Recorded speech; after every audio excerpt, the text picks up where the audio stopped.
turn on your notification bell. You will still get those information you are looking for. Over 7,000 Christians killed by Boko Haram, ISWAP, Fulani herdsmen, bandits in 2 years. That's according to a report. Now, a report published by the Observatory of Religious Freedom in Africa, they said Boko Haram, Islamic State of West Africa Province, ISWAP, armed Fulani herdsmen and bandits, yes, killed a total of 7,916 Christians. Yes, in Nigeria, just in 2 years. That's according to this report. When they are saying that there's nothing like Christians harassment, nobody's harassing the Christians, that they are not being persecuted, we begin to wonder, who is saying this? Look at what these people are saying from their own research and their own, the data they collected. They said they have, this data, 7,916 Christians, sent to their early graves by these non-state actors operating basically in the northern Nigeria. You see, so the report says the Christians were disproportionately affected by the killings in the context of attacks by Boko Haram, ISWAP, and the armed Fulani herdsmen, as well as bandits activities. You see, they said the total number of, they said in that period, the period under review, or they reviewed, they said only 1,005 Muslims were killed. Only 1,005 Muslims were killed. Of course, you have seen the number now. 1,005 Muslims. That is not 1,500, but 1,005 Muslims. That's 1,005 Muslims. That is it. So, but 7,916 Christians were killed. And you wouldn't say, oh, it was by happenstance. No. From the analysis of these people, they say, look, the Christian locations in Nigeria are not hidden. Nigerians know where Christians are located in Nigeria. Yes.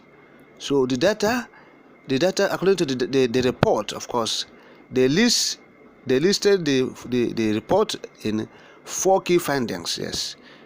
Yes, 4 key findings. Section 1, according to the report, is majorly of the summary on the data of the killings in Nigeria geopolitical zones and states. And we have another data on the killings shows that there is reason to believe that in Nigeria, especially in the northern states, jihadist-related actors are targeting Christians. Jihadists, they are targeting Christians. That's what the report have shown. This is not happenstance like we have said earlier on. They are targeting Christians. It's a target. Okay? It's well orchestrated. Now, continuing, we have seen that they said again, there is anecdotal evidence that the security forces tend not to give protection and sometimes even take part in the violence against Christians. Security agents don't protect the Christians. Rather, in most cases, they will join the non-state actors to be attacking the Christians. The international community that will remove Nigeria from the countries that are religious intolerance. You have seen it now. I've seen that there's nothing like that. We're talking about the last 2 years. This report is from 2019. Okay? So it didn't happen in donkey years. It's a recent data we're talking about. Most recent. The last 2 years. So the report went on to say that, look, that that's section 2 says that, look, it shows a summary on data of abductions in Nigeria's geopolitical zones and states. So data on abductions confirms the impression that in Nigeria, especially in the northern states, jihadists, elected actors are targeting Christians. We have said it. And now they said, even at first sight, it will seem that the number of Muslims and Christians abducted in the second reporting period were similar. So they said that further analysis shows that there is a significantly higher proportion of Christians being abducted than Muslims. We are talking of abduction now. We're not talking about killings. Those who were abducted. Okay? So in the first instance, you would think that, look, it's a same something, that the Muslims and Christians have been abducted, like some people say, oh no, Boko Haram don't know religion. They don't know where you come from. All they do is that they go and abduct people, they kill people at random. It's not true. It's not a random attack. They go to locations where Christians domicile and attack and kill them. Even the headsmen, the killer headsmen, go to Southern Kaduna. They know that Southern Kadunas are Christians. That's why every minute they are attacking these communities in Southern Kaduna. Attacking them ferociously, vehemently. Killing them and destroying their means of livelihood. Alright. And so people will come and say it's a happenstance. They don't know religion. Who said that? They know what they're doing. They're human beings. They're on genocide, ethnic cleansing to take away the lands of the indigenous Nigerians. And that's what this report is showing. Okay? And they said this attack is majorly on farming season. Farming season. Say because it will have greater impact on the lives of the victims than attacks they carried out at any other time. Why the farming seasons? We have said it. They want to cause acute food shortage, so that people will be afraid to go to the farms, and the consequent, effect, or the resultant effect, will be that there will be, food insecurity, and people will go hungry, and that's what is happening in Nigeria today. Nigerians are sleeping without food. They are going to bed without eating.